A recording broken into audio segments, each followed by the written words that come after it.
History and pillars. I'll try to keep it brief. Um, I think the grassroots effort started long before my entry point into wildland fire in 2001. But that's where I'll pick it up from in terms of grassroots. I think it started underneath shade trees with SAW partners and on fire assignments and during downtime, discussing what was wrong with the system and what could be done to make the system right and take care of wildland firefighters. Officially, I would say the moment for me was the National Cohesive Wildland Fire Strategy Conference in Plymouth, Massachusetts in 2019, when the three folks started talking about it, started having phone calls, and then recruited some other willing gluttons for punishment, especially in the early days of grassroots. Grassroots started with a draft paper with probably 5 to 6 people called a paradigm shift. The United States Forest Service and a paradigm shift, which was largely based off of what would have kept me employed with the United States Forest Service in terms of what really have become our 4 pillars. 4 pillars being proper classification, pay and benefits. Pillar 2, comprehensive health and well-being. Pillar 3 originally was an expanded workforce, has transitioned to a strategic workforce. And for anyone that's out there, I always want to point out we're not just talking about suppression, but we're talking about the appropriate and strategic staffing of land management agencies to take the pressure off of wildland firefighters and wildland fire programs. That oftentimes it feels like we're just trying to squeeze more blood out of the same stone. They're different priorities. The priorities happen at the same time in a year, and we fully expect and would like to see a strategic plan that staffs and populates a land management population in cooperation and coordination with a professionalized wildland fire service led by wildland firefighters, which leads to our 4th pillar, which has been a pillar since our inception, which is a National Wildfire Service. We have endorsed and do endorse Chief Brian Fennessy, the consolidation of firefighters under a consolidated National Wildfire Service. And I know that there's a lot of discussion surrounding that.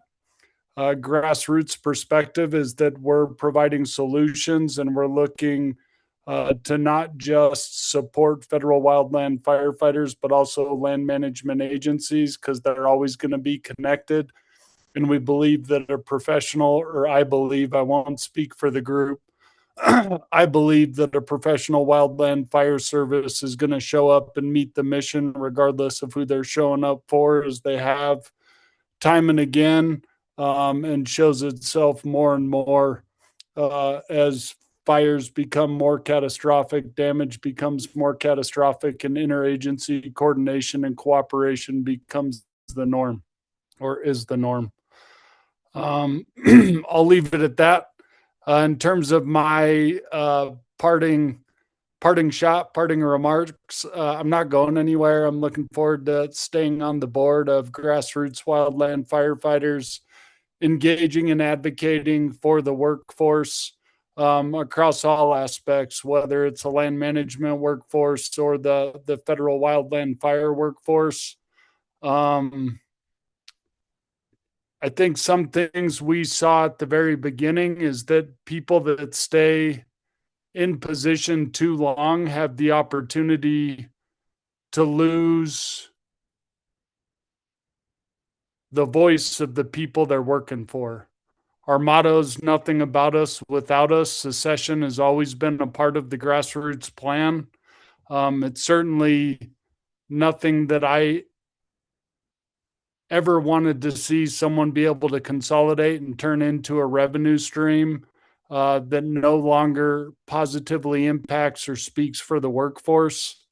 And I'm incredibly grateful to be able to work with and have worked with Reva, Bobby, Susie, a bunch of people that I won't name, and just the relationships and advocacy and the efforts that we've seen since 2019 to now, inclusive of pay increases, incident response premium pay. We'll keep working on it. A multitude of benefits that positively impact retirement, presumptive care, the creation of comprehensive health and well-being, and just the discussion and the constant presence of finally turning the wildland fire workforce into a year-round topic that provides media attention. It's a real thing. It's a real story. All the sacrifices that you all make, you deserve more, and you always have deserved more. It's been going on for far too long. I think what we've done is historic. I've always said, and I always will say, I don't care about credit. I do care about change. The relationships with NIFI, the National Federation of Federal Employees, the U.S. Hotshot Association, and other organizations that I'm missing at this point in time. It's taken all of us, and it'll continue to take all of us. I hope that someday grassroots isn't needed. I hope that someday nonprofits that have to provide the support when firefighters are catastrophically injured or killed and their families feel those impacts, that it's not needed because we work in a system that takes care of them. And I'm looking forward to continue to push for change. So thank you very much. Thank you, Luke. And we will be moving over to Reva. Hey, everybody. Thanks, Luke. And really glad he's staying on. I know I have big shoes to fill, but we have a great system and support. And for those of you who don't know me, my name is Reva Duncan, and I'm not a founder of Grassroots. That group, I don't think Luke said, that started in 2019. And I joined in 2021 after I retired from the Forest Service after over 30 years in fire. And it's one of the best things I've been able to do to give back to the community of all of you. So I'm really honored and privileged to step into the president's role, and excited about what we're going to do for this next year. I want to give you a little bit of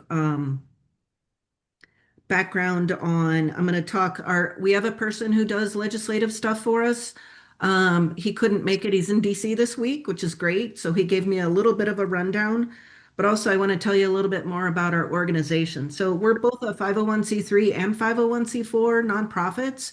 The 501c4 allows us to do a little lobbying legally. And when we go to DC, we're operating under our 501c4. If we're talking to legislators, beyond just having a conversation, but if we're talking about legislation, then we can operate under the 501c4. For a lot of the day-to-day stuff, we're under the 501c3. If you donate to the 501c3, your donations are tax, you get a tax refund for them. And so gives us a lot of flexibility to fill different roles that we found is really important for us to kind of be at the tables. So we have separate bank accounts, we have separate charters. Our board is the board for the same board for both, but we have lawyers that make sure we're doing everything on the up and up, and give us the right information so we can stay above board and transparent with what we're doing. And then our organization, so we have executive board, so that's the officers, and we have then our board, and then we have what we call voting members. We have currently employed folks who might be a little uncomfortable being public facing. And so there are voting members, they can be anonymous. And then our board members are public facing. And we just had a big turnover. That's, Luke stayed in an extra year because there was so much going on. We all thought it was really critical for consistency that he take on another year. because typically our elections, we're only in our positions for a year in the officer positions. But we've got some new voices, some new folks on our as voting members, currently employed on modules and FMO roles. And so, for folks like Bobby and I have been retired for a little bit, just want you to know we have folks just like you who are important to keep us informed of what's happening to all of you and what's going on at the field level. And so we know that's kind of the backbone of our organization, and we want to make sure we stay relevant and we stay as true subject matter experts. I also want to tell you that we've worked really hard to forge relationships with some journalists, and we've developed some really good relationships with journalists who we trust and who truly do care about what we're trying to do and care about wildland firefighters. And they are constantly putting stories out. They're constantly keeping us in the media. They're raising questions. They're asking questions of the agencies. And so we're really, really appreciative of those journalists. And everybody's always a little afraid to talk to the media, but we're using the media to our advantage. And there's some really good folks out there who we're really, really excited to continue to have those discussions with. Okay, I'll just switch over to a little bit of legislation. So like I said, John is in DC's meeting with a lot of not just other organizations, but legislators and their staffers. And while the big discussion is right now, DOI, those agencies are consolidating under the U.S. Wildland Fire Service. The Forest Service is not. It would take legislation for the Forest Service, either as an entire agency to move into DOI or to just move fire into that. We know that takes legislation. And you've probably seen some letters out there from some of the senators who are a little concerned and want to know more and want to have some information on the pros and cons and the effects and what that could look like. But John's in DC talking to both sides of the aisle, and there are people open to that unification, to a full unification to the Forest Service fire joining into the fire service. So it is being talked about. There's interest on both sides. And they all want to make sure that whatever that might look like, is not just a suppression agency, but again, a holistic fire management agency, which is always what we've been about. And Luke talked about that. John said it's important that we be able to talk about why this would benefit. And we've got a paper, if you haven't read, it's 15 pages long, but we introduced it a year ago on our stance on a wildland fire service, and we have a lot of the why in there. And I think somebody's going to try and drop a link in the chat. So if folks haven't read that yet, we've got a one-page executive summary if you don't want to dig through 15 pages, but feel free to nerd out on the whole thing if you'd like. And it answers a lot of questions I think people have of why we're supporting this. Let's see. Some of the things that have recently been passed is honoring our Fallen Heroes Act. So that allowed the public safety officers benefit. So the public safety officers benefit is under the Department of Justice. And if a public safety officer is killed in the line of duty, so law enforcement, fire has to be public safety, so it has to be an agency, state, local, federal, then their survivors are entitled to, I think right now it's probably about $800,000. It goes up a little bit every year. And so that's been typical line of duty death. But the International Association of Firefighters, IAFF, really lobbied and pushed hard to have cancers included in that. And that just was signed by President Trump before the holidays. And now that does include cancer and people who pass away from cancer. And so that's pretty huge because we've worked really hard to recognize, in workers' comp, not just injuries, but illnesses. And so there's this huge shift we're seeing, right? So that was really good news. We've got the Healthy Lungs for Heroes Act, and that is calling upon the agencies, Forest Service to work with NIOSH and OSHA to try to develop a respirator for wildland firefighters that protects the airway but fits the job, because we know there's nothing out there right now that does that. And so that is to say, hey, you're going to do this, you're going to work together and do this, and it has bipartisan support. So that's some really positive legislation. We were asked to provide some input. They missed a few things, and we were able to get those things added in there. And so really happy that we get opportunities to work with the legislators crafting these bills, because we want the right things in there.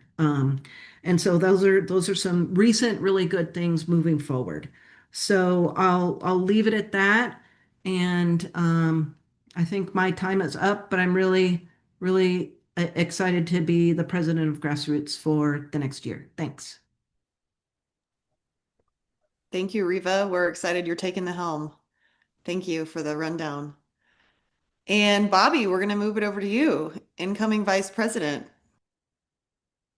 Hey everyone, Bobby Scopa, and if you don't know me, I'm retired. I had about a 44-year career, some of it with the Forest Service and BLM, or most of it with the Forest Service and BLM, and some of it with a couple of different fire departments and a state forestry agency. So my experience was kind of spread out, but I spent the last 20 years probably with the feds before I retired. I want to talk a little bit about what we're working on. Now, if you go to the website and you see all the different projects and the topics and all the different things, and you're going to hear from some of the committees when I get done about what they're working on. So I won't go into great detail on that right now. But what I do want to tell you that there have been some pretty sizable and critically important accomplishments. The pay issue obviously was big, and that went on for a long time, that effort, and a year and a half ago during the summer, I was so discouraged because we got so close to it a couple times, and it didn't happen, but it happened so a year ago. So that was a big thing. Now, there's lots of things you'll see that we're concerned with and we're working on, and it's on our list of priorities. But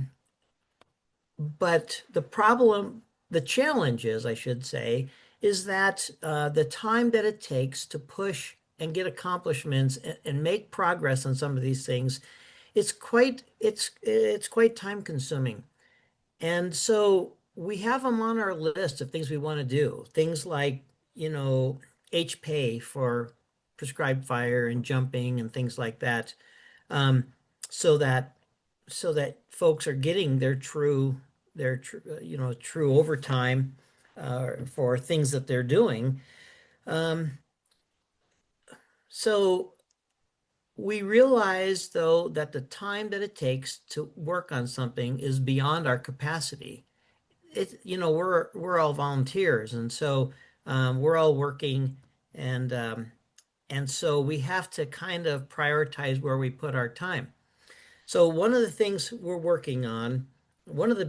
working on right now, besides what you're going to hear from the committees, is a workforce study, because we haven't had a program within the feds to determine how many firefighters do we really need. We've never really had it. We used to have Mel back in the old days, but that really didn't determine the number of firefighters. It more or less just kind of figured out where we were going to put our firefighters, and sometimes we got more and less depending on the budget. So the Grassroots group is working in close association with a couple of groups, including universities, and getting grants to help fund a study to determine what's the right number of firefighters that we really need to have for wildland fire. Now, initially, it's going to be a proof of concept. We're going to start with Oregon and Washington and see what we can do. As you can imagine, that is a Herculean task, and we've got researchers from the universities and some ex-Forest Service researchers involved. And we're hoping that over the course of the next year, maybe we'll have some preliminary data that that we can use not just for Oregon and Washington, but we can use then to show that this needs to be done on a larger scale. Because I don't believe that the politicians understand that we don't really have this number of firefighters, say for the Forest Service, this 11,000 firefighter figure. What's it based on? It's not based on anything concrete. And so we're going to work on that project. That's probably one of the bigger projects we have. In the meantime, we got the PDs. That was how many years have we all been talking about an appropriate PD for our firefighters? That's a big deal. Now, you can love it, you can hate it, but we've all wanted something like it, and we're pretty proud that we got that through.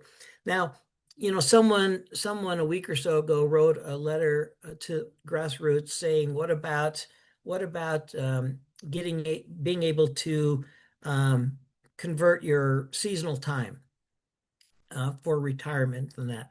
And why aren't you working on that? And in fact, we are.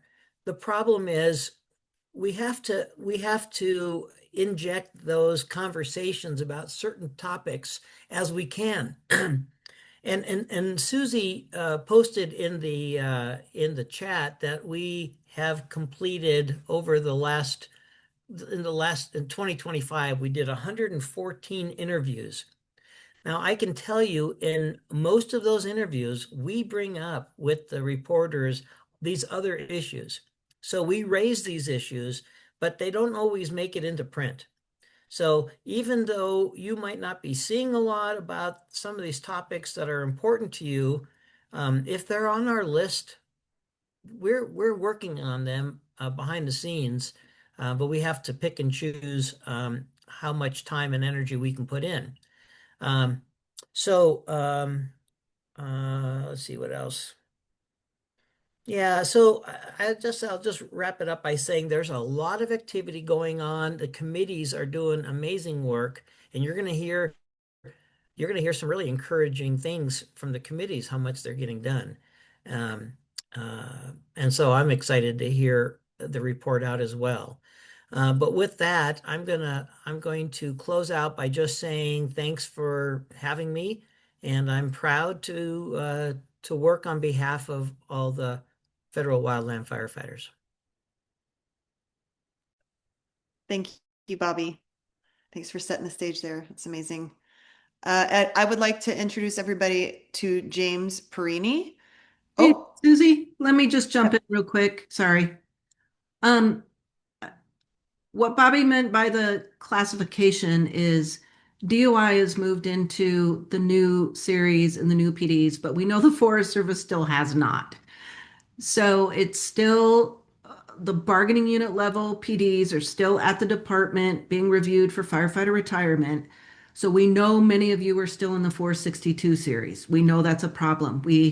On our monthly calls with the Forest Service, we ask for status updates every single time. And they say it's up there, but as you can imagine, with everything else going on, probably not a huge priority, should be. But between us and the union, we continue to ask them those questions and where that is. And we know that classification, like Bobby was saying, didn't go far enough. And so we're hopeful that with the fire service, they will relook at PDs and really look at true duties and the grade levels and also the pay. Because we still think they haven't gone far enough. So that stays on our radar. So I just wanted to let folks know that. Thanks for clarifying that, Riva. And I will send it over to James Perini, who is new to the Grassroots organization, but has been in the background quite a while as an advocate for wildland firefighters. And he is our secretary, just newly elected. And I will open the floor to you, James. Can everyone hear me? Good. All right.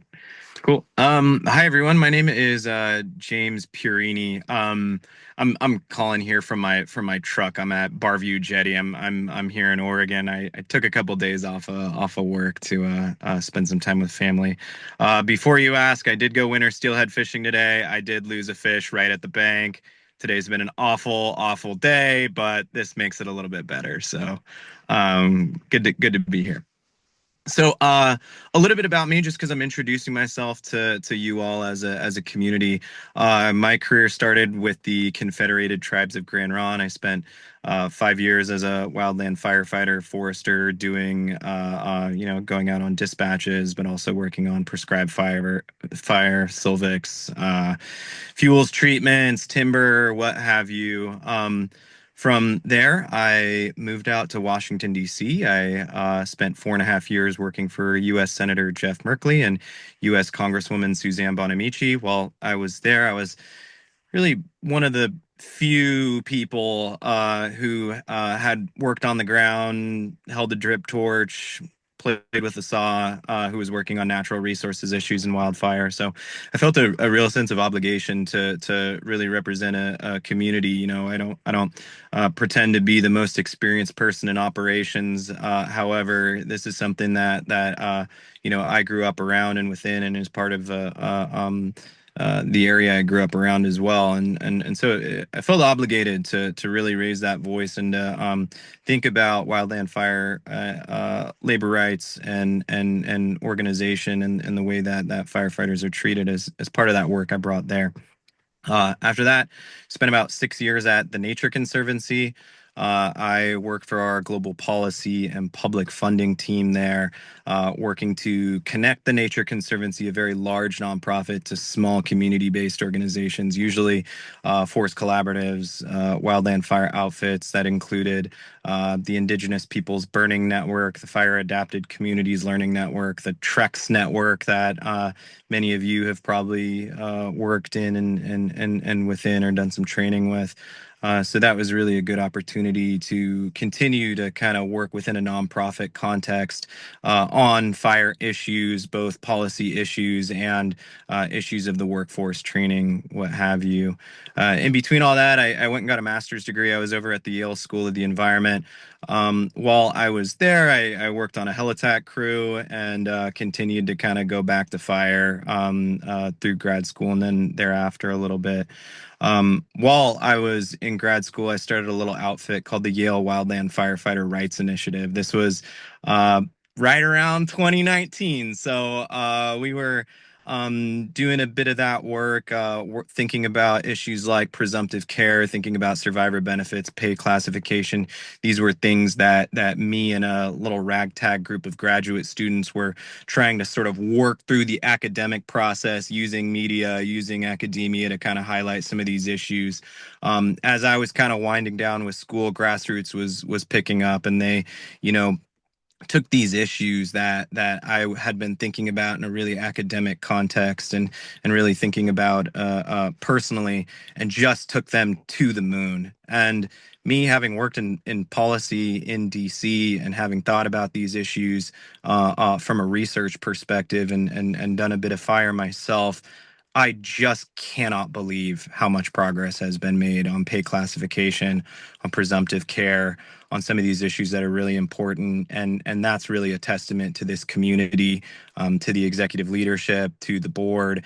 And it is just an absolute honor to be here and participate within this group, because I have seen just an incredible amount of progress in this field. It's not done. We're not done, and I'm really happy and excited to be digging in. But what a group! Dollar for dollar. This is a volunteer group, but dollar for dollar in the wildfire sector, I would count that there is not an NGO, there is not an advocacy group that can stretch a buck and stretch a volunteer hour the way that Grassroots can, and translate that into real tractable policy change. Right now, I am the Deputy Director of Public Affairs for a wildfire management nonprofit. That's my day job. So I'm thinking about these fire issues in my day job in a very different context. In this context, I'm thinking about the people that do the work, and I'm thrilled to do that. So, what am I going to bring to Grassroots Wildland Fire? I have a lot of experience writing grants, a lot of experience thinking about how to raise money in a nonprofit context and doing policy direct advocacy. So that's where I really want to dig in for Grassroots. I want to be really helpful in what we're calling sort of professionalizing the NGO. And what does that really mean? It doesn't mean that we're not professionals and making incredible progress and doing tons of interviews and beating the pavement on Capitol Hill. It means bringing in money to hire and staff up and ensure that lobbyists and other advocates, communications folks are well compensated for the work that they do and really growing this thing. And so I'm excited to get into the weeds of grant writing and to work with the executive leadership team and the board to do that. I'm also happy and excited to beat the pavement a little bit on Capitol Hill. So leveraging some of that experience and background that I have doing policy work and thinking about fire issues and really beating the pavement there. The last thing that I'll add, and I'll shut up after that, is my brother's an FMO. My other brother was a crew boss for 15 years. I've spent my entire life since I was 18 years old thinking about these issues. It's part of my family. My closest friends are in fire. This is something that I care about dearly and personally. And so it means the world to me that I get to engage this way and to invest some of my time into doing this work with you all. So thanks. Thank you, James. We're stoked to have you on the team. And James is also helping us with the strategic or the capacity analysis on the workforce. So the project that Bobby was talking about earlier. With that, I'm going to switch gears a little bit and we are going to do our committee report out. So these are engaging a lot of volunteers and on all of our lines of effort.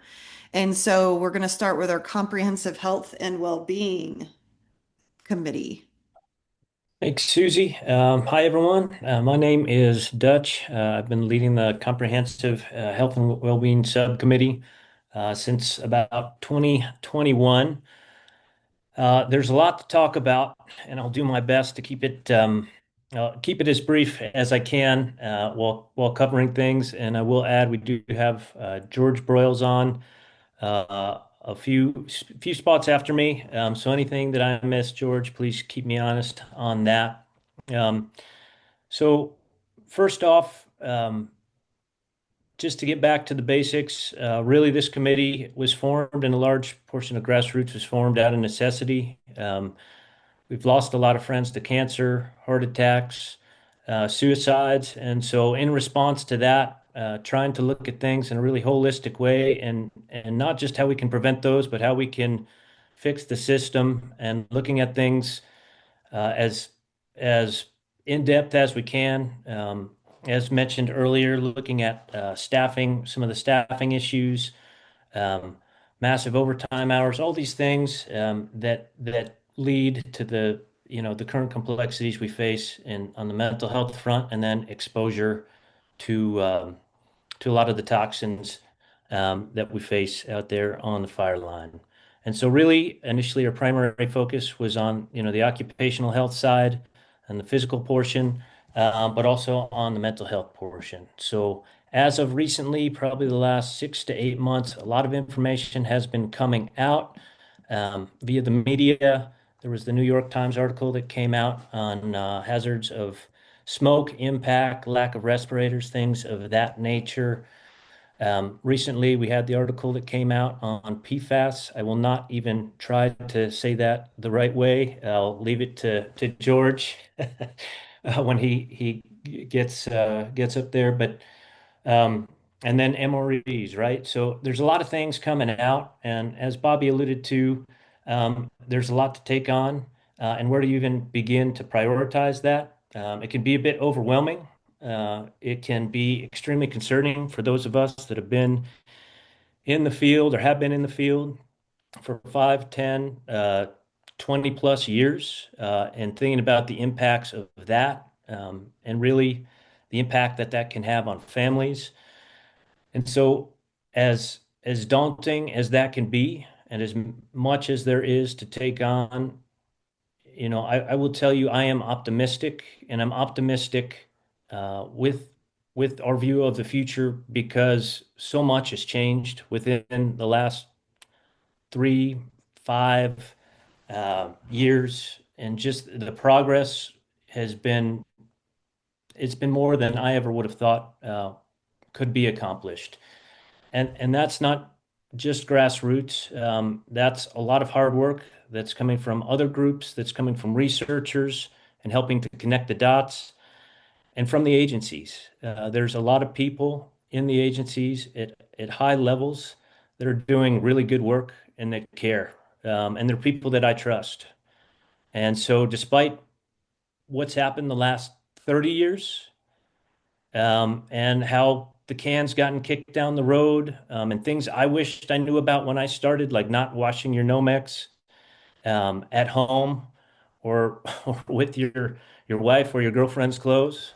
These are things that we can do now to start to change. And so, the efforts that are being taken on now, I'll talk just briefly about, but and talk with both some of the leads on the DOI and the Forest Service side. We were invited to the one of the respirator workshops put on, and we had some really good discussions.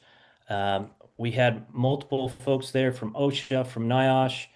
We had the Canadians there that have a program they're working on. We had structure departments, IAFF, NIFI, and so really getting everyone together to talk about what the future of respirators looks like, and really finding something that works for wildland firefighters that's realistic. And without getting into too much depth, really looking at things in a phased approach. And I know that term sometimes can add more complexity, but the reality is in a nutshell, everyone's looking to get respiratory protection into the hands of firefighters as soon as we can, while also continuing to research the best options out there for the long run. And so I'm hopeful in that process. It was a great meeting, and we were grateful to be invited to that and look forward to working with all those involved to help support that program and provide any input that we can. On the behavioral health front, as most of you hopefully know by now, from Bill, the Federal Wildland Firefighter Health and Wellbeing Program was established roughly, I think, about 2 years after. And so that program itself has been built up so that we now have behavioral health officers attached to most of our geographic areas. We do have coverage nationwide. And so, as far as what that program looks like and as it continues to build, of note, for anyone that calls up, you do get your assessment and then up to 16 sessions a year. That particular number of session was deemed by the research that they pulled up. So the folks that are working on that are doing a great job in kind of building the framework for what that looks like in the future. They do have the contractor in place, and it is being utilized right now. Thus far, we've heard some pretty good things about it and continue to support that effort. We talked a bit about kind of what's going on at that level, and I would also just jump back, and I really want to emphasize this, but there's a lot we know now that we didn't know 20 years. And while we are continuing to find solutions and working through all the emotions that have come from everything we've found, the last multiple years, there's things we can do now. Talked about cleaning your Nomex regularly at fire camp.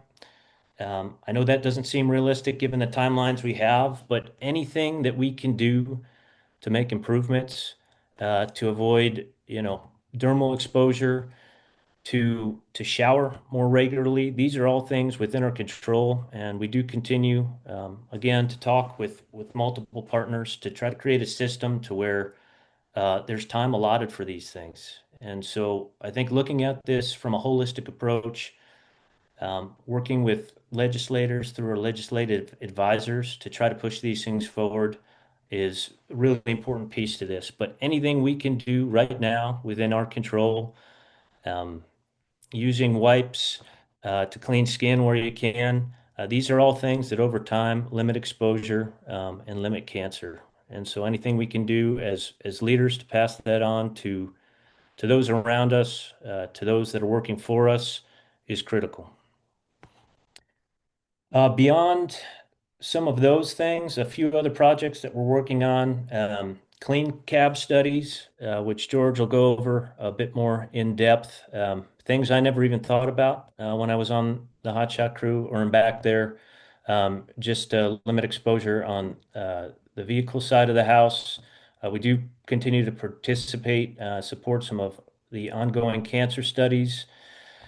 We're working to continue to build out our resources tab. We get a lot of calls from folks looking for input, and we try to connect dots to connect folks that have been through the process, say with cancer or working through some issues with OWCP. And so continuing to try to support those efforts so that folks aren't alone in going through this process, and then looking at the bigger picture. I would say one other optimistic note of optimism that I heard recently, of all the cardiovascular and the cancer studies that have gone to OWCP, right now there's about a 94% acceptance rate, which is great, but I also want to acknowledge the 6% that are being denied. And so those are things we're continuing to work on. So if there's anything we can do for folks out there that are going through that process, well, we're not necessarily experts on that. We can connect you to people that understand the system as we continue to try to better understand the system, and put you in touch with people that may have been through a similar process. So those are a few of the things we've got going on right now, and I think that is about all I have. Thanks, Susie.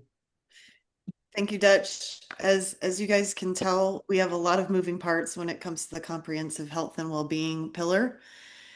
And just keep updated through our website. We post a lot of our articles that we're a part of on our Instagram page, and then we'll create the resources section. So if you have new resources that you think would be worth sharing, please send to our info@grassrootswildlandfirefighters.com. I will be reporting on the communications committee. So just a little background, most volunteers that work for this organization are current or former federal wildland firefighters and or family members. And the same goes for the communications committee.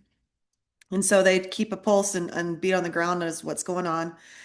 And thankfully, we have recently, sorry, words are hard right now. We recently redid our website. So if you guys want to check it out, it's a little bit cleaner and easier to navigate.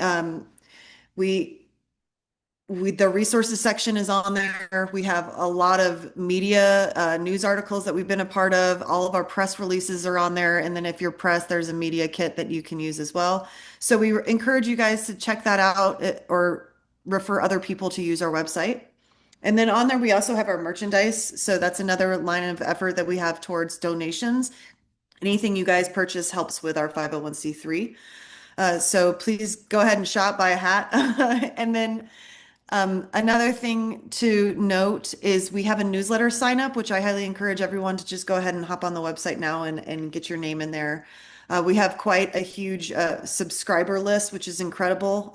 People are really interested in how people are treated as wildland firefighters, as they should be. And this is how we reach out to all of you to let you know the upcoming important information or surveys or stakeholder meetings, how to get involved, upcoming events that you could participate in, whether it's fun runs or if it's like a stakeholder meeting with an organization at a national level. So highly encourage signing up for that newsletter.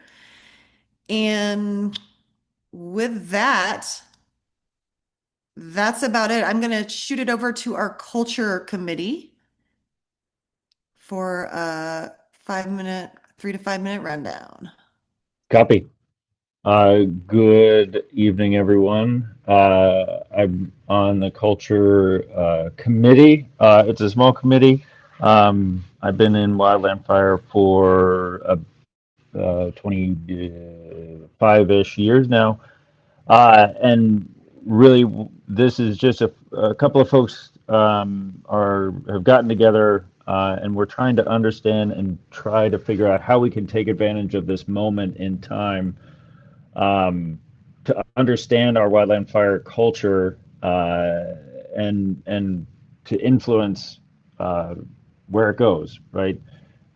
It's not about we're not interested in culture change. That's I think a kind of a ridiculous term, because the culture is always changing. What we're really interested in trying to understand is how we have influence over it, and be intentional about the evolution of it. It comes down to, how do we move forward, keeping the stuff that serves us and leave the stuff that doesn't. And that takes an honest reflection, and it takes those people who are making those decisions on the ground every day in the team and at the unit level. Those are the folks who are the engines for being intentional about how our culture evolves. It was great what Dutch just said. He's doing, and the whole committee is doing such an incredible job about taking care of and being intentional about how we take care of individuals. And what I see the culture committee as is comprehensive health and well-being, but at the team level. How are we paying attention to our teams and the direction of our culture? And so what we have been doing in the past, we've been around for about 2 years, really, as 2 to 3 years now. We've had some folks provide some resources for us on what happens if there's sexual harassment, sexual assault on your unit. No one tells you how to manage that. There's very few resources, so we had some resources provided there.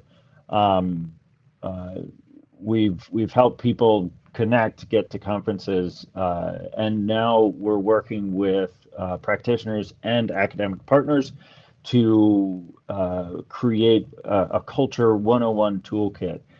Again, this is focused at how do we help those people who are making the thousands of decisions, everyday decisions, that are charting the course forward for what our culture is. How do we help them be intentional and help all of us be intentional about those decisions? I think we're at a pivotal moment. I think we're at this time where where there's a lot of fluidity. There's what we've just heard over the last part of this call is we have been able to move mountains that prior to this we've never been able to move. So we're in a unique time. We're really interested in trying to understand how we can be intentional about, yes, we need to be influencing and advocating for policy and bureaucracy and the organization itself, but we also have to be intentional about how we communicate, talk together, how we are as a community, so that we can be the best we can and take forward what we want to take forward, leave behind what we want to leave behind. So that's what we're hoping for this summer. Hopefully we'll have some Culture 101 toolkits that we can develop and share out, and would love your feedback on that as we move forward. That's all I've got. Thank you, MC. Super appreciate the rundown on that. And we are actively seeking funding for that program effort. I'm throwing that out there if people have friends. So the next thing I want to mention is we have a survey that we've recently, which I will put the survey in the chat. And if there's anyone interested in filling it out that's an active firefighter, we would really appreciate your input here if you're a federal wildland firefighter. We have teamed up with NIFI to put this survey out, and we have received an overwhelming response in a really great way. So in the first 48 hours, we had 400 firefighters respond. And now we have a total of 604 that have responded. And so, what's the intent of this? The intent is so we can understand what are the issues that y'all are facing and how do we create a statistical significance by these qualitative and quantitative questions that we asked in the survey so that we can take the information, develop educational resources and training programs, but more importantly, generate public reports on workforce conditions and use this to talk with our legislators to potentially influence some policy.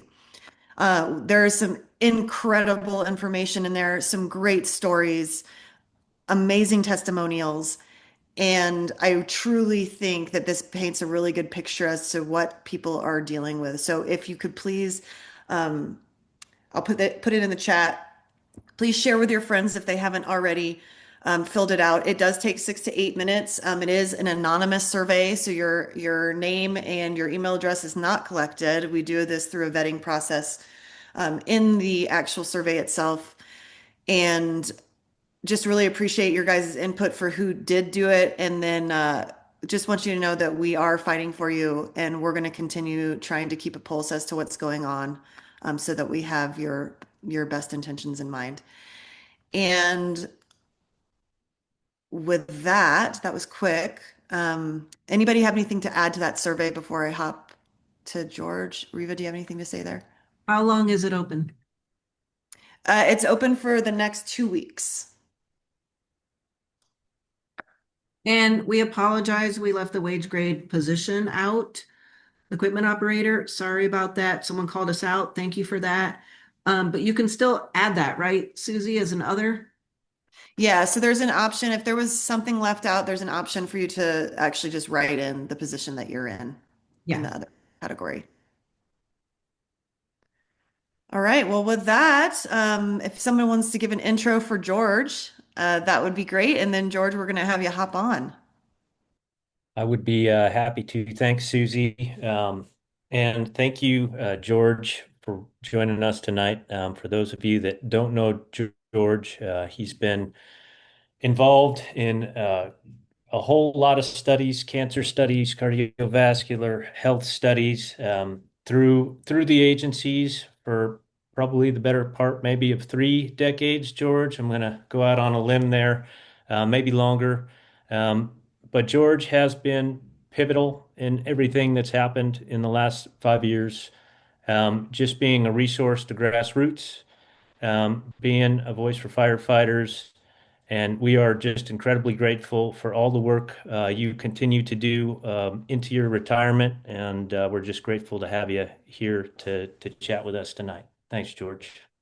Oh, thanks, Dutch. I appreciate that. And thanks, Lucas. I want to thank you real quick for your leadership and Reva and Bobby for taking the reins now. I really appreciate it. And I'm honored to be here. I just absolutely love what you guys are doing and whatever I can participate. I had a 37-year career with the Forest Service, but the smoke stuff was a ladder of smoke, and they turned me into a researcher probably back. I started about 2012, 12 years ago or 14 years ago, whatever that was. I retired back in April of 2022, which coincidentally was the same month that I got my cancer diagnosis. So I had that going for me. But at any rate, it all came through. So far, so good. So I'm not going to dwell on that, but I do appreciate it. I'm going to repeat a couple of things that Dutch mentioned there because they do bear repeating. And a lot of it, what we need to do is we really need to take our personal responsibility for a lot of these things because we can't rely on the agency for a variety of reasons, regardless of their intent, be it good or not.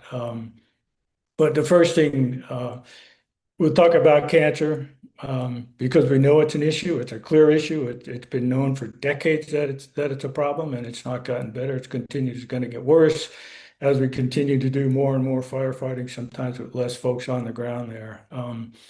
A simple thing in theory, right, to keep our PPE clean, right? And we've got some survey stuff I can share maybe with MC or some other folks there, some of the research. I do some consulting for the Wildfire Conservancy. We've done extensive work on respirators and other aspects too. And Brian Cordeau is a good friend of mine. When I was in Boise, worked at NISU for the last 10 or 12 years of my career, and he was just up the road. We had a great relationship. And I gave him clean yellows all the time, and he refused to wear them. And I still love him. But the survey, the works that we've done, looking at those things, if you're a leader, if you're a crew soup, if folks are gonna do something like that to talk about laundering their PPE, if they're gonna be willing to wear yellows that are actually yellow and not black, the other folks are gonna follow, right? I mean, and we know this, right? Leadership is so important. So something as simple as keeping your yellows as clean as you can, uh, is critical. And we've got some information we can share, on what comes off of your PPE, not just within an hour, but literally days. It's off-gassing contaminants that are carcinogenic and hazardous, right? So anything you can do, we understand it's not easy to do in a fire camp, right? You don't want to give your good stuff away to the launderer and hope you get it back. But again, if we take responsibility and we push our supervisors to say, hey, I need 2 of these or 3 of these so that I can swap them out. Even if you just hang it outside your tent overnight for a couple of nights, if you're in hopefully a clean air space, that's going to make a big difference. So let that stuff off gas and clean air. All right. I don't know. NWCG has a memo on laundering PPE. Right in that memo, it recommends washers and extractors. I think it's the dryers. They should be extractors at every duty station. Right. Again, and that's not a big ask when you really think about it, because it's so important, right? But if we could talk to our leadership, our overhead there at these duty stations, wherever they're at, show them that memo and say, listen, right? Every agency signed off on this memo. This is something important. Let's try to find the funds, if not this year, next fiscal year, to start doing that. And if you got multiple duty stations close enough, you perhaps can share them. But ideally, it would be great to have them in every duty station. You don't want to launder them at home, and I know that's impossible for a lot of folks. I was a volunteer EMT for years when I lived in Spearfield, South Dakota, and I'd come off a run at 3 o'clock in the morning and just throw my clothes wherever they landed, right? I would never do that again, right? But these are things we need to start thinking about the best you can. Dirty PPE, if you've got an extra set, bag the dirty stuff until you can get it laundered, hang it outside someplace to off gas as best you can. I know all our vehicles are tight for space outside, storage space, but that's dirty PPE should never be inside a vehicle. Never be inside a vehicle. And I know if you're on an engine, you're in and out of crew buggies. But think about that every time you can. The best you can do to keep that PPE out of the engine, out of the cab, the healthier you're going to be. It's as simple as that. And I think, I don't know if you posted that poster. All right, and there's some documentation there. It'll show you the gases, that off gas, not just 24 hours, but up to 72 hours. The interior of those cabs, if the windows are closed, the air conditioner's not on, the carcinogens and stuff go higher and higher and higher until you open the windows, but it goes on for several days.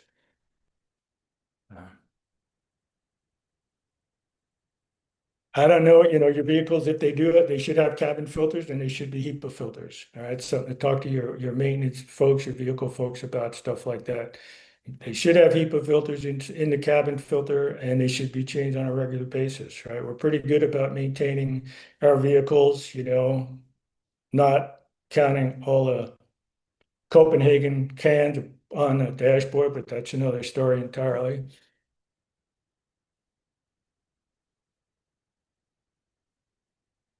So those are, I think, simple things. Dutch mentioned wipes, same kind of thing. Every vehicle should have a whole bunch of those in there every chance you get, and not just your skin, right? I mean, there's high touch points, right? Obviously, your wrists, your neck, places like that. But even do your yellows. Just use it to take whatever you can off your yellows, just as a kind of gross decontamination. It'll all add up in the long run. What I want to talk about, two things specifically.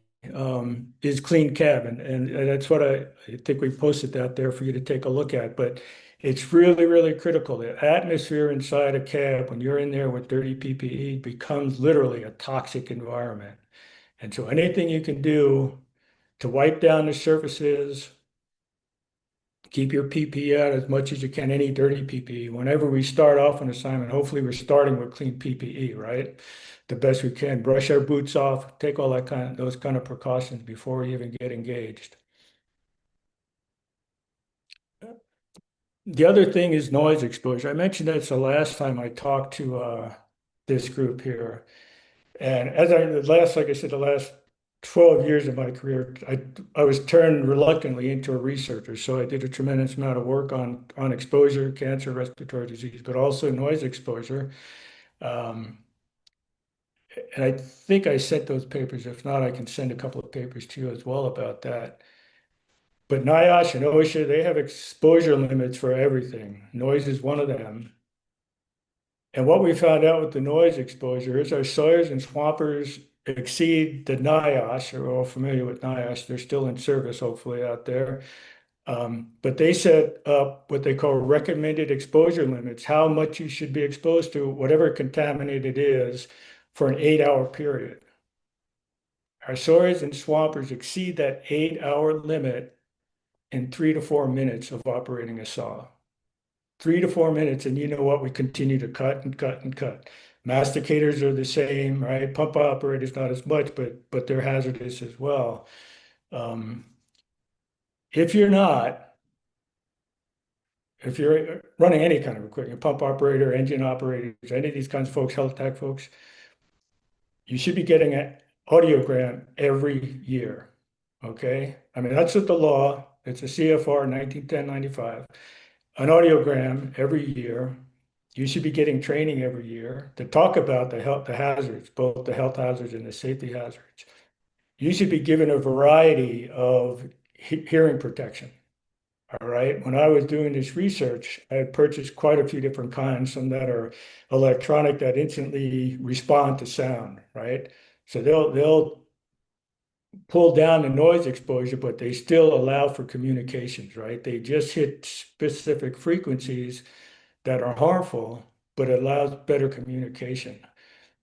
And your agency should be providing a variety of hearing protection like that because it's going to make a difference. Those little, yellow foam plugs that we put in there, when I was out there and you see somebody in there, their little buttonhole right there, I just pull them out, okay? Because they're dirty, they're not compressed. But even if you're going to use them, it's very important that you use them correctly, right? And that's where that annual training comes in. So we learn exactly how to use these things, how to maintain them. Just like we maintain our chainsaws, we maintain our vehicles. We need to maintain our hearing pro as well, right? It's just really, really critical because it causes miscommunication in that environment. So the research is clear. You're working in a noisy environment, fatigue, headaches, all those kinds of things are compromised. So I'd really encourage you, if you don't have a good selection of hearing pro, to look into it. I can send you some of the information that we use. That the health attack folks love them because they can put them on, they put their helmet on, and we can actually talk without all this rotor noise in our head. So there's options out there and they're not expensive, right? And especially if you look at protecting your hearing loss, protecting your hearing or losing your hearing. And a lot of the folks would tell me, well, I don't wear anything because I need to hear, right? And my response to that was, eventually you're not going to be able to hear. It's just hearing loss is one of the most common industrial, I'm not sure the word problems, whatever, the military, it's the most expensive health outcome for the military is hearing loss. And we obviously know why, because of what they're surrounded with and stuff. But it's the same with us. It's and across many occupations, hearing loss is a tremendous, tremendous problem. So anything you can do now, same thing goes, right? If you're a leader and you're wearing good hearing protection, your crew is going to follow that guideline, right? That's mostly what I had. We are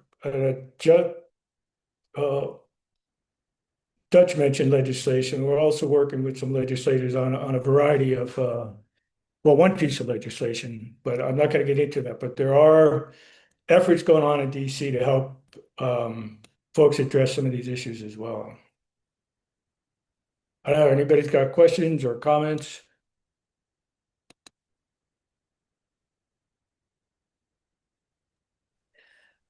Yeah, George, is the best place to find all these resources on the Wildfire Conservancy website?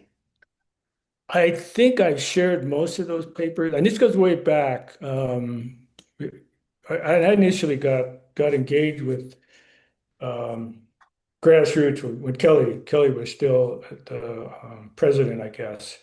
Which brings up PFAS. She was the one that asked me to follow up on the PFAS if we need to talk about that or not. But at any rate, yeah, I gave her a bunch of papers, but if there's things that aren't there, I could take a look or you can let me know. But I've got papers on noise exposure work that we did on the fires, obviously the smoke stuff. So, Great. And I think we have a lot of those on our website. I wanted to just right. double check that we are updating Yeah. it with any new information. So for other folks, I did find a bunch, you can find some of these resources on our website, as well as it looks like there's a good amount on the Wildfire Conservancy website as well. Yeah. George, do you just want to give us a short blurb about the PFAS and Nomex Pants FOIA?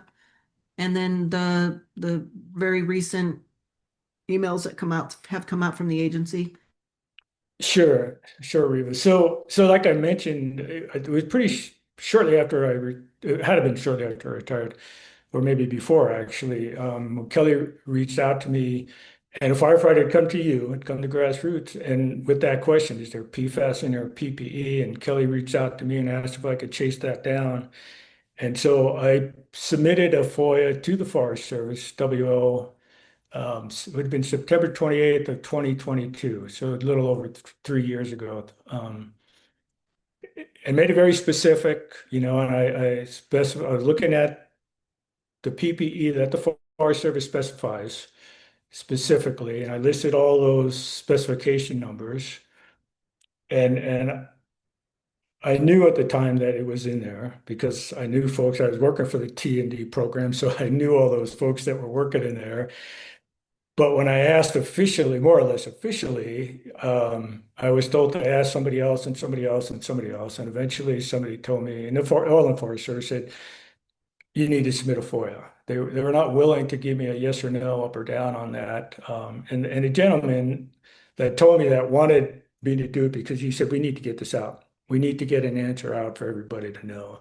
And so I did that on September 28th. And eventually, not hearing anything, I reached out to my local Congresswoman, Teresa Leger Fernandez, and great staff. Her staff here in Santa Fe and her folks in DC kept chasing it down. And then I finally got an answer just a couple of weeks ago. And after that, it was interesting because all I wanted to know was yes or no. And the FOIA response had a train of emails talking about my request and on and on and on. But in that chain of emails, it was clear that they knew back in 22 and prior to that, because one of the comments was, do we still have it in our type 2 pension? Do we have an obligation to inform our employees about that? So they knew way back when.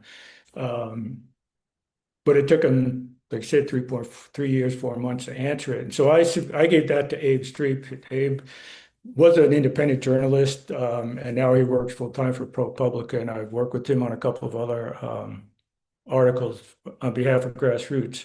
So I sent him that, and we had a couple of conversations about it. I'm sure you all saw the article and know the outcome, right? The outcome of that was he published that on one day, and within 24 hours, the Washington office cash folks sent out that mail. And, and Reva, you mentioned that, right? And maybe Susie too. That's the value of the media, right? I was a PIO for years as well on teams.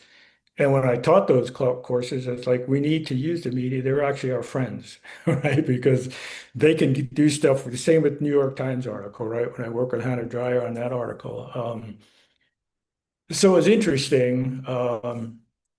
The Forest Service responded to Abe for ProPublica on that and said that, we don't obfuscate, we do the best we can and so on and so forth. But I have a slightly different perspective since it took so long to get that answer. But I think the bottom line is,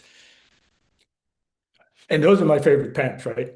Side tube pants. I love wearing them. So hopefully they'll come up with something similar without the PFAS. And I think part of the issue with PFAS and the Forest Service was like, well, we need to look at it to see if there's dermal transmission, right?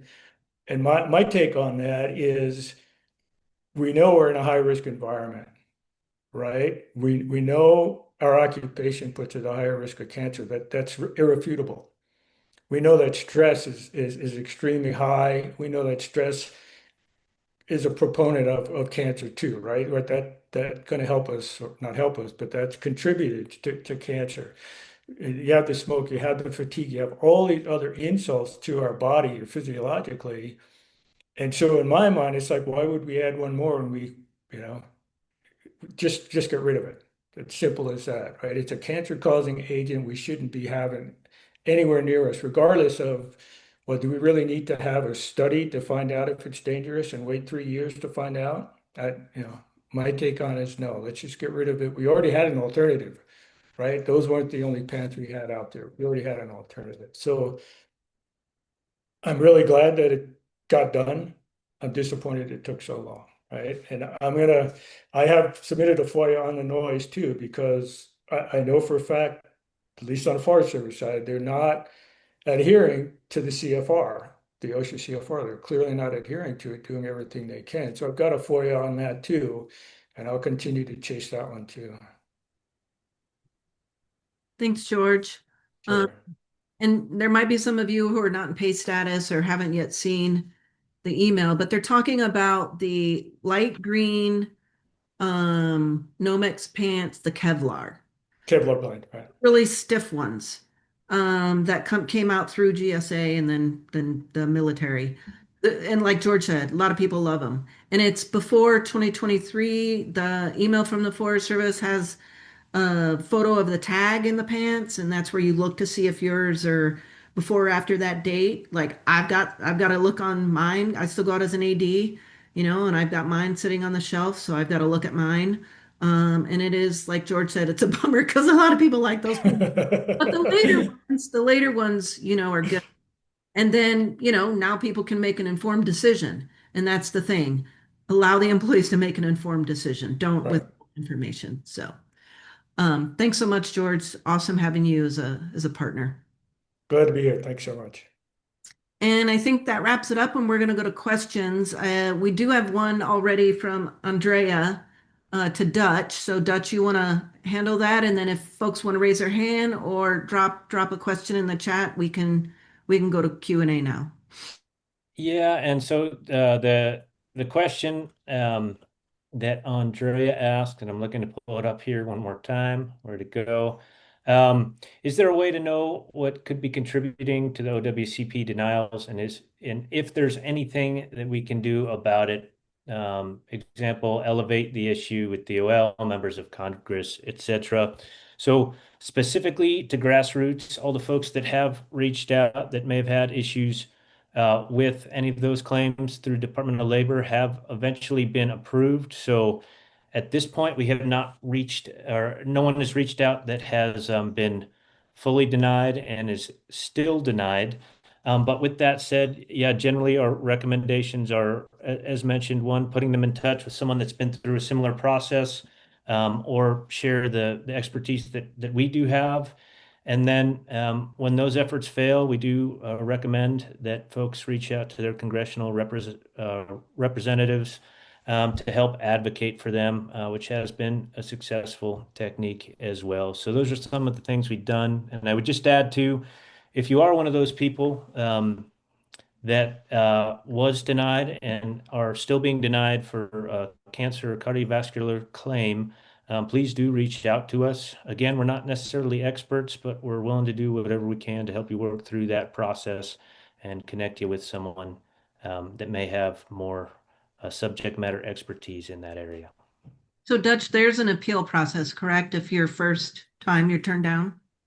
I believe so. Yes. I believe you can go back. And again, that's where, reaching out to some external forces like congressional reps, your congressional rep within your district and or your senator within your state can certainly be helpful, just to pull out all the stops to try to protect the workforce. And I think NIFI was working with the former head of OWCP, Chris Godfrey, to try to collect if people had been denied, right? And they had put something out on social media, I believe. They may have Reba, and I will say NIFI's been a really great resource. They do have direct connections often to Department of Labor, and so they're also a really great resource to reach out to the union and help you through the process. That's one of the reasons they're there, and they certainly work through a lot of that as well. And we do work with them very closely wherever we can. Thanks, Dutch. We got a question. Does anyone have the document with the different ear protection options that George was referencing? We will grab that and we will put it in a resource tab on our website.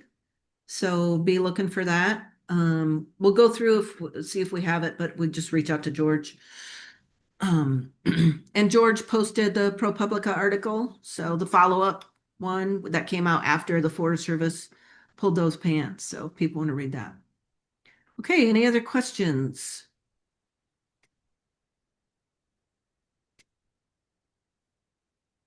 We know it's late for some folks. Some folks probably want to eat supper. Okay, have you heard Forest Service employees will be seeing any changes as far as being incorporated into the National Fire Service?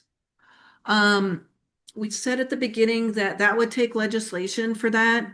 And so there's nothing pending for that, but our legislative specialist is in DC this week and he's been talking to legislators, and there is interest in both sides of the aisle, bipartisan interest in looking at that. Congress has mandated that the agencies do a study to look at what the pros and cons of that would be. That has not been announced who has been awarded that contract. So they are looking at trying to at least look at what the implications could be, positive and negative. And so that's an ongoing discussion, but it will take legislation to do that. And so stay tuned. And anybody jump in if I didn't cover everything as that. I'll just add about the study. There's a group that is being put together to study the idea, and what's going to be really important is who is going to do the study. So we're trying to have some involvement and voice some opinions about who should be doing that study. Luke? Just to add, you said interest. There's also intent. Yeah. How that shakes out. I know that I am taking a hurry up and wait stance on how this evolves. But there is interest and there is intent. And we know it's really controversial. We know it's unsettling, right? And there's so much uncertainty with it. We understand that. And we've never made any, this has been our foundational pillar since the beginning, that we believe a unified wildland fire service best serves the firefighters and also the public. And so we're hopeful. We're having conversations. We're going to continue to advocate for what that might look like and how that affects the employees in the workforce, because you guys, that's our priority, is all of you.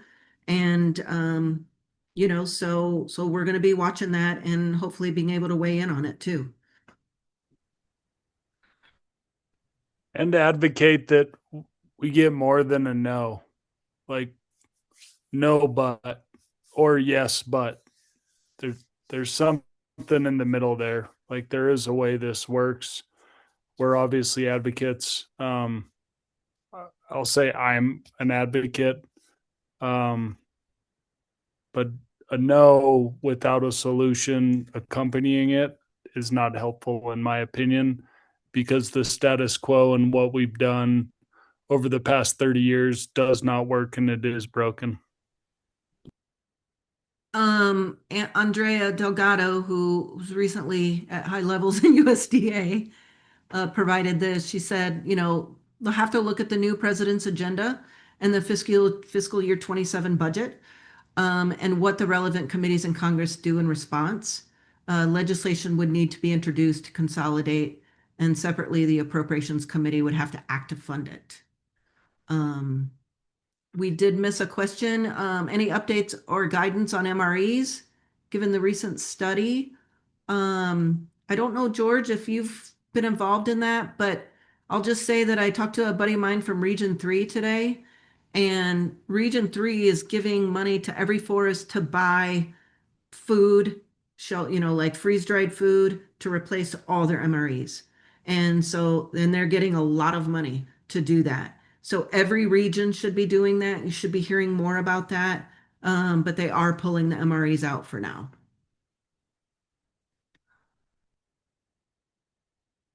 Okay, what does Grassroots envision for the National Wildlife Service when it comes to prescribed fire and indirect suppression strategies for wildfire? Specifically, how are wildland firefighters connected to local land management agencies, and how do they do their job of fire as an ecological tools?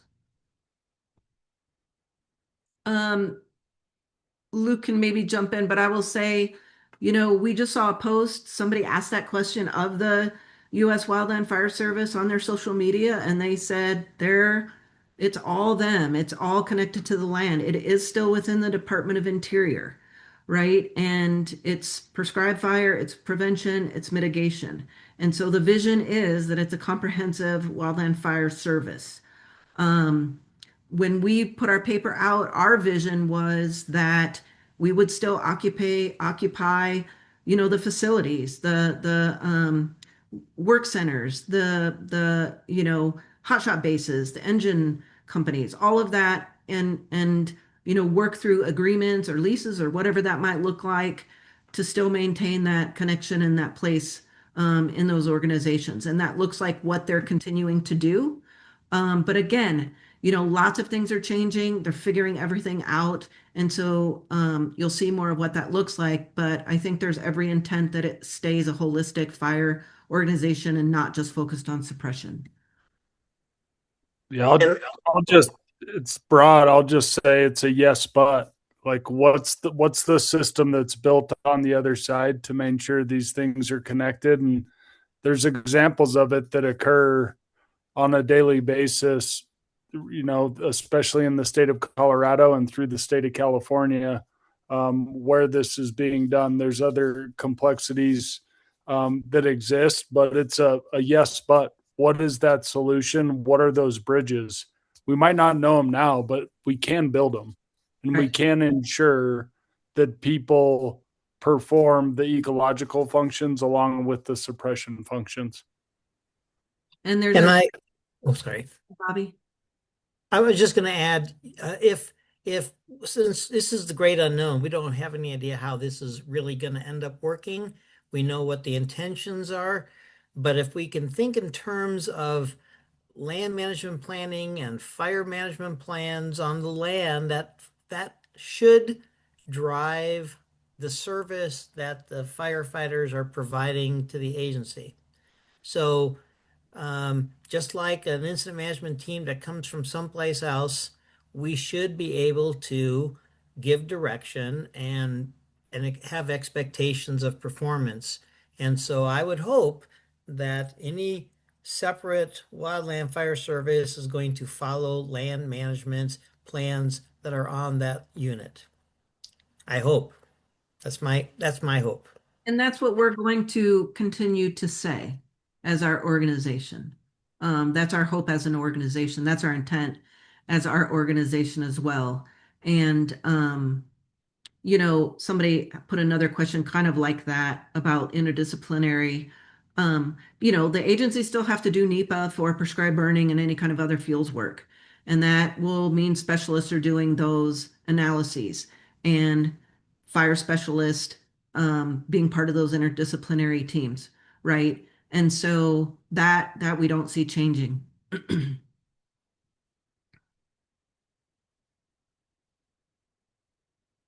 Any other questions, comments?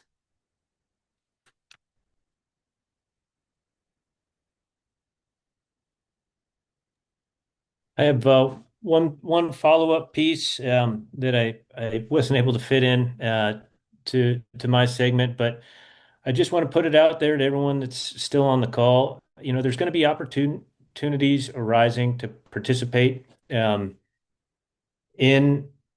what comes next when it comes to a lot of the health programs, the respirators. I mean, we've been talking about respirators in Grassroots for 5+ years. I know there's a lot of hesitation there, fear that we're going to have something that's connected to a hose, that's connected to a pack, that's going to get caught while we're swamping or cutting. And I just would encourage folks, if there's opportunities to participate in studies or programs upcoming, do so. Help be part of the solution. The more folks that have input and participate in these things to come up with the solution that's best fit for the wildland fire community, I encourage you to do so. Get involved. Even if it's cumbersome, takes a little extra time, to get feedback. Like these are all going to be really important things upcoming. And so even talking with some of the CAL FIRE folks and other folks involved in the process, yeah, get involved if you have the opportunity. It means a lot, and the more folks we have involved, the better off we are. And that reminds me, we endorse researchers who are trying to secure grants. Like they ask for us to write letters to support their applications for research, and we have provided letters to Dr. Luke Montrose, who's been studying fertility, and they were in fire camps this year, and they were studying fertility of male firefighters because it's easier to collect a sample from y'all. And firefighter stepped up. He was pretty surprised. And so that's where it's important and it's critical because we're a difficult profession to study because of the nature of the work. We're not in a fire station that they can come to, right? We're out and about. And so the researchers have to come to us. We've been also talking to Dr. Montrose about studying women's fertility. I know, Bobby, we have women friends who have suffered miscarriages, birth defects, things like that. And so it's really hard to study women because they have to surgically extract eggs. So they just are doing a study now on female and male mice. So it's a step in the right direction. He was like, I heard you, Reva, and he's like, we're trying. And so again, if you have opportunities to participate in anything like that, please step up. It's going to make a huge difference.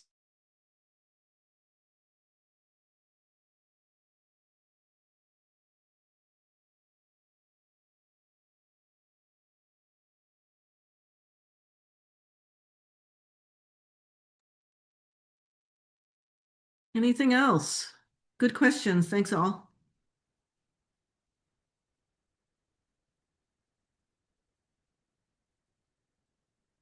All right, I think we're winding down. So we will post this on YouTube. So if you have friends or colleagues who missed it, please let them know. We'll post on our social media when it's up. It'll probably take a couple of days or if you want to go back, and then we'll try to add all the resources that George provided up on our resources tab of our website. And please subscribe to our newsletter and buy a t-shirt. Thanks, everybody. We appreciate all of you. Thank you, folks. Have a good night. Thanks, everyone. Thanks, George. Thank you, George. Always my pleasure. You guys are awesome.